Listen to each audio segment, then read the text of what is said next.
iHeart, get ready. Fantasy football is here. Welcome to the Scout Fantasy Show. ScoutFantasy.com is home to the Fantasy Football World Championships and the best players in the world. Real money winners giving their secrets to help you win. Now exclusively on iHeart. This is the Scout Fantasy Show with your host, the one, the only, Dr. Roto. Hey there, everybody. It's Dr. Roto. Get out the insurance cards. Get out the copay. The office is open, my friends. We're continuing with our podcast previews, and we're getting to the Baltimore Ravens. So I have some absolute big problems with the Ravens this year, and it's not for the reasons you might think. So let me explain. I really like John Harbaugh. And if I were a general manager, he might be one of my first guys that I sign. I think the world of him. I think he knows the game. I think he's a good coach. I think his teams are prepared. I have no problem with John Harbaugh as a coach. I just think that sometimes you need a new address. Sometimes when you've been in a place a little bit too long, it's just healthy to go somewhere else. And I think that Harbaugh's time has come to an end. And you're going to see that this year. Joe Flacco is on his way out. I guarantee it. Does he make the end of the year? I don't think so. You bring in Lamar Jackson and you have Robert Griffin because Robert Griffin can train Lamar Jackson. I mean, they're very similar players. RG3 was a very good player. Jackson plays that way. Jackson's the future of this franchise. Griffin will mentor him. Jackson will be the future. The question is, when does the future start? Well, if the team is 2-6, I think John Harbaugh gets fired midseason. I do. I think he gets fired midseason. You heard it here first. He will be fired and Lamar Jackson comes in and the Ravens will try to figure out their offense. And they'll move to a spread offense and they'll lose a lot this year, but they will have pieces in place for next season. That's my expectation. I wouldn't draft Joe Flacco in any league, maybe at best ball, as my third quarterback.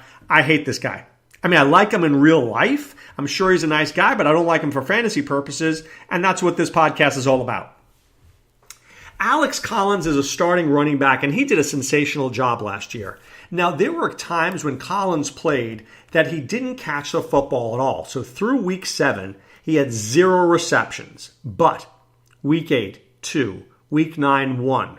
Then it was 4, 2, 2, 2, 5, 3, 2. They started using him in the passing game. That's a good sign. At the end of the year, I mean, he wasn't great, but he had a few catches.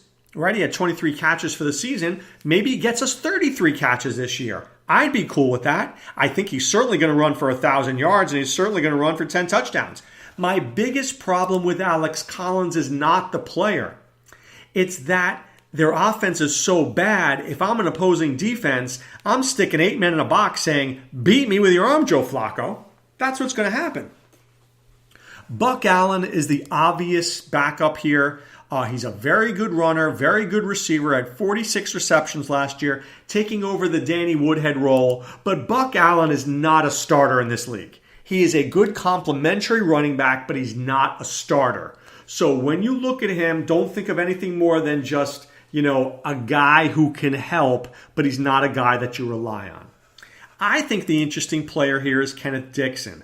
I really like Kenneth Dixon. He was a sensational running back at Louisiana Tech. He could run, he ran for touchdowns, he could catch, he could do it all. Came to the NFL and really didn't perform very well. But I'll tell you this, before he got injured, I remember watching him in his rookie year.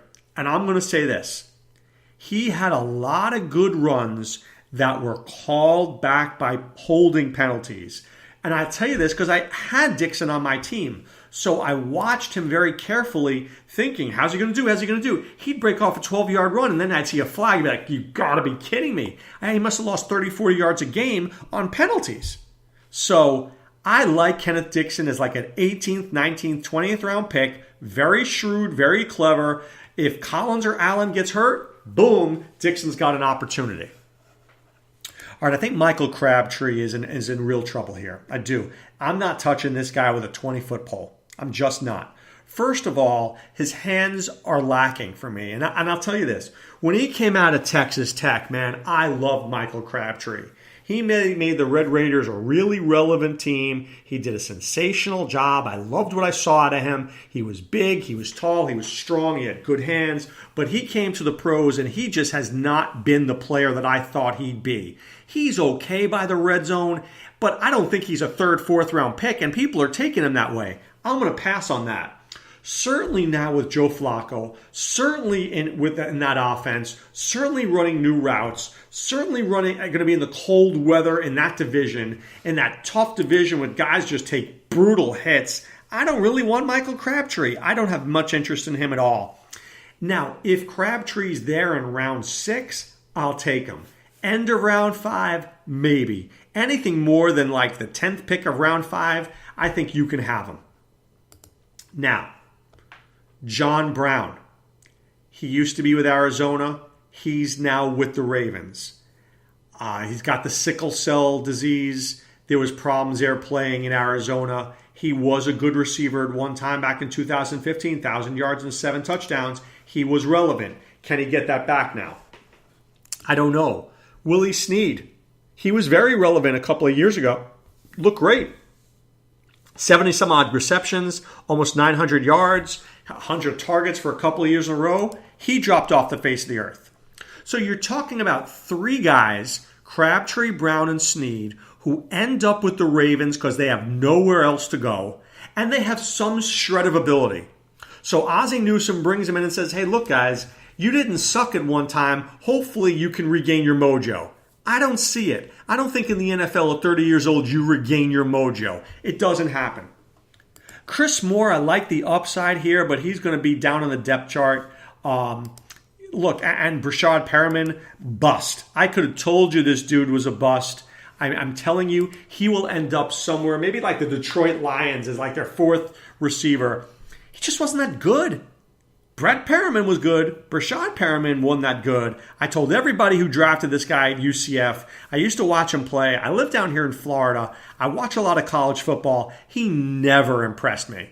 He just never really impressed me. Okay, nothing special.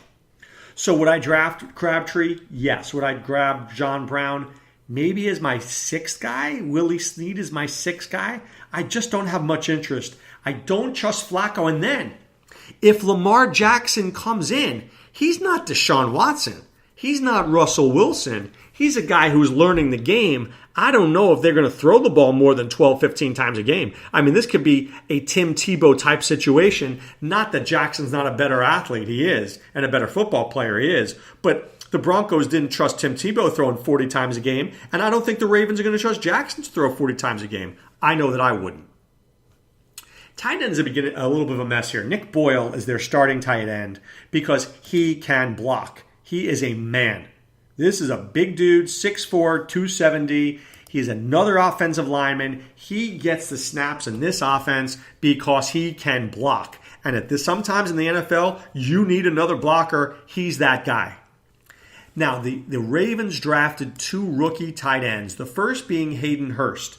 Hayden Hurst, a very good all-around tight end. He can catch a little. He can block a little. He's a little bit older. He's 24, 23 years old, something like that, which is a little old. I think he's close to being able to play in his first year. He's got a skill set that doesn't require a 3-year wait, which you usually see with tight ends. Mark Andrews, the other tight end, I think he needs 2 to 3 years, right? Andrews is a really good receiver. He's a really good receiver, and he might even play the slot, kind of like Evan Engram did, right? But I just think that he's going to need a year to figure the NFL out. He doesn't block well enough, and the Giants were put into a position where they needed Engram. The Ravens don't need Andrews. You've got Nick Boyle. You've got Hayden Hurst. You can give Andrews time to develop, and when he has the time to develop, he might be a pretty good player down the road. I think Boyle will always stay around as a blocker, but Hurst and Andrews could be a nice little tandem there, especially if Hurst can emerge as the number 1 and Andrews can emerge as the number 2. Then you just leave Nick Boyle around as a goal line package type of guy, and like Fourier was for all those years in Detroit.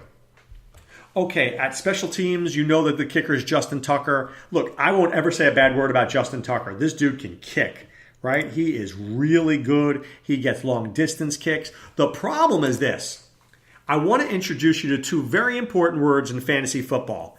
Game flow. Game flow. When the Ravens are behind 14-0, Justin Tucker is neutered. He's not a weapon. Maybe he gets a field goal. Maybe he gets an extra point. He's not going to score enough for you, and that's a problem. So, yes, I like Justin Tucker, but I don't like him as much as guys in better offenses who score more. Lastly, the defense. Fantasy owners have memories like elephants. I remember in 1983, my team scored a lot of points. I remember in 2002, the defense was really good. All right, this is not those Ravens. This is not your Ed Reed Ravens or your Ray Lewis Ravens or your Haloti Ngata Ravens. These are like your slower, not as good Ravens defense. So don't be drafting them thinking that Ed Reed is going to start playing. He's not. Ray Lewis is not playing again. So I know the Ravens were a great defense, an attacking defense, and everybody wanted them much like the Jaguars, but they're legitimately not very good anymore. So as fantasy owners, you've got to get past that. We've got to get past that. Not you, but we've got to get past that as fantasy owners. We can't live in the past. We can remember the past, but we have to look to the future. And my future is bleak for the Ravens this year. I don't think it's a very good team. Have I named you one guy that I sounded really excited about? I could be excited about Alex Collins. I just am not sure I'm excited about him on this team. So there you have it. All right, but right now what I want you to do is check out scoutfantasysports.com. You go there, you find me, you find Sean Childs, you find Adam Ronis. Simple as that. We go there, and we are there. You go there, you find us, you read our information, you win your fantasy football leagues. And then if you want to play with the big time, you go to playffwc.com, you sign up. Best Ball, Online Championship, Main Event, Palms Hotel, online, whatever it takes. We're here. Lots of money, lots of competition, best payouts in the industry. Playffwc.com. All right, but now it's time to put away the insurance cards, put away the copay. The office is closed, my friends. I am back with much more. It's the Buffalo Bills tomorrow, and that could be a little ugly. But this is Dr. Roto saying, be well. Take care.